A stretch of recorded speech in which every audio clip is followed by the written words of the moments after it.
300만 가구 넘게 우리 국민 15% 정도가 이 전셋집에 살고 있습니다. 임대차라고는 하지만 워낙 큰 돈이 한꺼번에 들어가기 때문에 세입자 입장에서는 보증금 안 떼이는 게 아주 절박한 과제입니다. 전입신고나 또 확정일자 같은 제도가 있지만 이 세입자들이 믿었던 이 안전판조차 사기꾼들에게 뚫린 걸로 KBS 취재 결과 확인됐습니다. 안녕하세요. 법무부 인천 곽준호 변호사입니다. 오늘은 특별한 손님을 한 분 모셨는데요.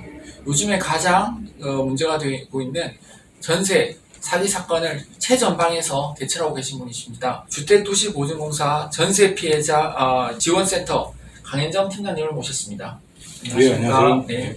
오늘 강현정 팀장님과 함께 여러 가지 좋은 말씀 들어볼 텐데요. 우선은 이 사태의 원인과 그리고 최근에 이제 이러한 유형, 앞으로 대응 방안에 대해서 그 주택도시보증공사에서 얼마나 열심히 일을 하고 있는지 이런 부분들 위주로 들어보겠습니다. 네, 그럼 팀장님, 처음에 이제 이런 일들의 원인은 무엇이라고 정리가 될 수 있을까요? 네, 아무래도 과거에 유동성이 많이 풀리다 보니까 그 저층 위층 주거지에 좀 많은 이제 수요도 생겼고 또 집값이 같이 이제 올라가는 그런 현상들이 계속 있었습니다. 계속 이제 집값이 오르다 부동산 시장으로도 좀 약간 침체 국면이 있어서 이런 부분도 있고요. 특히 최근에는 여러 사회 문제가 됐다시피 빌라촌이라든지 오피스텔 중심으로 한 그런 주택 시장에 그 전세 사기라는 그런 시장 교란 현상도 있어서 피해자들이 아무래도 많이 양산되고 있는 현실입니다. 특히 최근에는 많은 젊은이들이 또 수도권 중심으로 이렇게 집중되고 있는데 아무래도 지방에서 혹은 젊은이들이 처음으로 서울이나 수도권 지역에 들어오기 위해서는 아무래도 비싼 지역보다는 좀 저렴하고 또 주거 여건이 양호한 이런 지역으로 많이 들어오기도 하고요. 그런 유형들이 계속 이렇게 작동을 해오다가 최근에 금리라든지 금리가 저희가 상상했던 것보다 급등하기도 했고요. 시장이 갑자기 침체가 되다 보니까 전세 피해자들이 이렇게 많이 양산되고 있는 것 같습니다.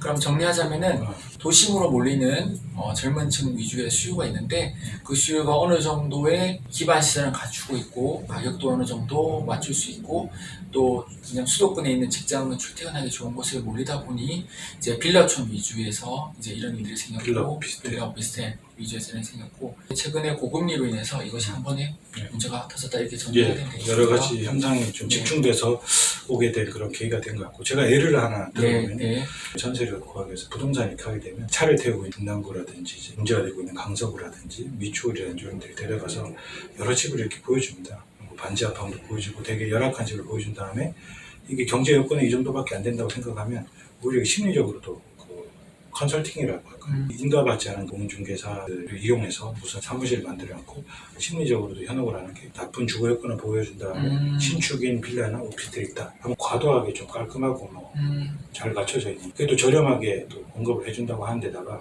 여러 가지로 또 대출 같은 것도 알선해주고 하다 보니까 정신없이 이렇게 해서 당하는 분들도 많이 계시거든요. 강현정 팀장님께서 말씀해 주신 사안을 저희가 진행하는 것도 있는데요. 중개사분이 전세 매물 알선에 이제 개입을 하게 되는 것이죠.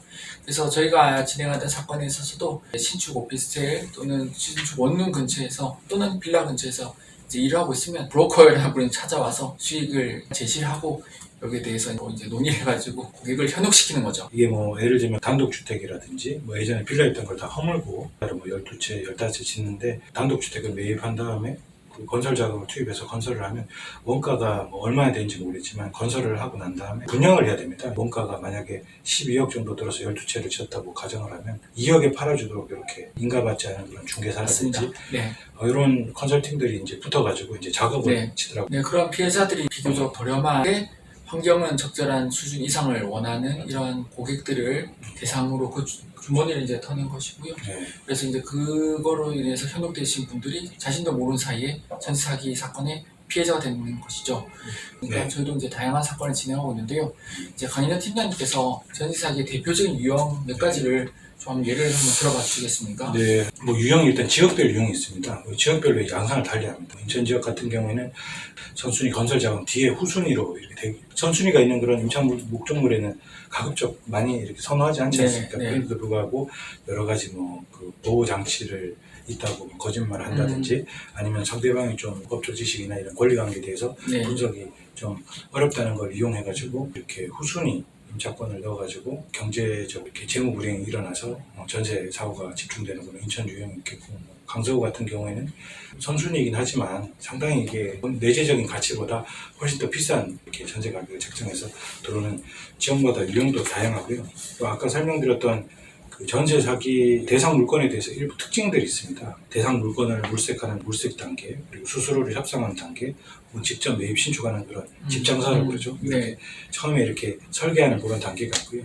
또 한 번 의심되는 것들이 좀 가행간평 같은 특징들을 가지고 네. 있습니다. 공시지가를 너무 과도하게 초과한다거나 네. 비교 물건 순환 참조하는 게 있습니다. 저도 컨설팅 사무실에 가봤는데 네. 반평서 몇 개를 쭉 이렇게 들어와서 뒤져보면 서로가 서로의 물건을 순환 참조한 평소도 일정이 하나가 높여 변경되면 그걸 참조해서 또 다른 걸 그렇죠. 높여 참가하고 서로 간에 비교 대상이 되는 이런 구조겠네요. 서로 거래가 됐던 걸 참고하는 그런 기법이 있는 겁니다. 근데 상식적으로 봤을 때는 이런 거는 좀 의심스럽다 이런 생각을 해서 주로 보증 가입하고 매매 전세 동시 진행하는 이런 특수한 이런 거래 관행을 보이는 것을 의심하는 부분이 많고, 특히 전세가가 매매가에 육박하는, 예를 들면 집이 1억인데 전세가가 9,800만 원 네, 그렇죠. 이런 특징은 당연히 문제가 있는 집일 가능성이 높고, 그다음 정상적인 중개 플랫폼이 아니라 블로그라든지 홈페이지에 직접 이렇게 막 알선해가지고 하는, 홈페이지 이쁘게 차려가지고 현혹을 하는 그런 경우나, 또 원격지에서 이렇게 중개를 하는 것, 강남에서 갑자기 창동으로 간다든지, 강남에서 갑자기 강서구로 간다든지, 그 임차 인도 거기 껴있는 경우가 많습니다. 예를 들면 수수료가 5천만 떨어지면 이자 보조금 명목으로 1,400, 1,800, 많게는 2천만 가까이 받으시는 분도 있고요.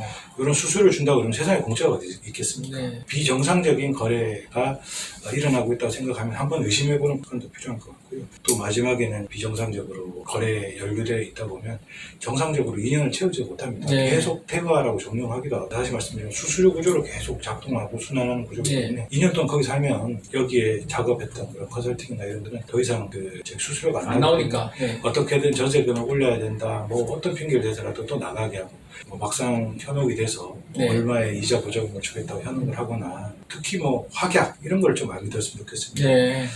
확약이라는 게 지켜야 될 그런 약속인 건 사실이나 가장 중요한 건 이행 능력 아니겠습니까? 네, 그렇죠. 이행 능력이 없는 상태에서 임차 계약서에 확약이라고 담아놓은 걸 가지고 저희한테 나는 약정을 했다, 보증보험 가입하기로 했다, 근저당을 치르기로 했다, 이런 약정을 신주단지처럼 가지고 저희한테 할 때 제일 좌절감과 안타까움을 느낍니다. 이건 이행 능력을 담보를 한 상태에서 약정이 중요한 거지. 한강통 주택 가지고 약정만 계약서에 충실히 반영한 걸로 본인 할 일이 다 했다고 생각하는데 피해가 늘어나고 있고, 신뢰를 형성하기 위해서 신탁 공증 이런 어려운 법률 용어로 좀 법률 용어나 계약 용어에 좀 익숙하지 않은 일반 여러 시민들을 좀 현혹하는 사례가 좀 있어서 현장에서 상당히 좀 안타까웠던. 보이는 것에만 현혹돼서 말뿐인 약속에 믿고 그걸 진행하면은 나중에 실제 피해 변제를 받거나 그 약속을 심지어 지키게끔 하는 것 자체도 거의 힘들다고 보면 될 것 같습니다. 정상적인 거래, 즉 부동산 중개사를 찾아가서 그 지역 내에서 물건을 보여주는 구조가 아니라 갑작스럽게 전혀 다른 지역에 가서 더 좋은 물건이 있다거나, 또는 더 좋은 물건이 있는데 이것은 여기 있지 않고 또 불안해하는 사람한테 계약서에 확인을 넣다든지 또는 공증을 넣다든지 하더라도 그걸 지킬 수 있는 상대방이 그걸 지킬 수 있는 능력이 되지 않는다면은 그 공증은 그야말로 종이 쪼가리로 불과하죠. 그래서 민사에서는 항상 그런 특징이 있으므로 나중에 형사보상이나 고소로 진행한다 하더라도 이미 자신의 주거 안정성에 대한 상당한 피해가 올 수밖에 없으니까요. 피해는 고스란히 본인한테 돌아갈 수밖에 없다는 점 주의를 하셔야 될 것 같습니다.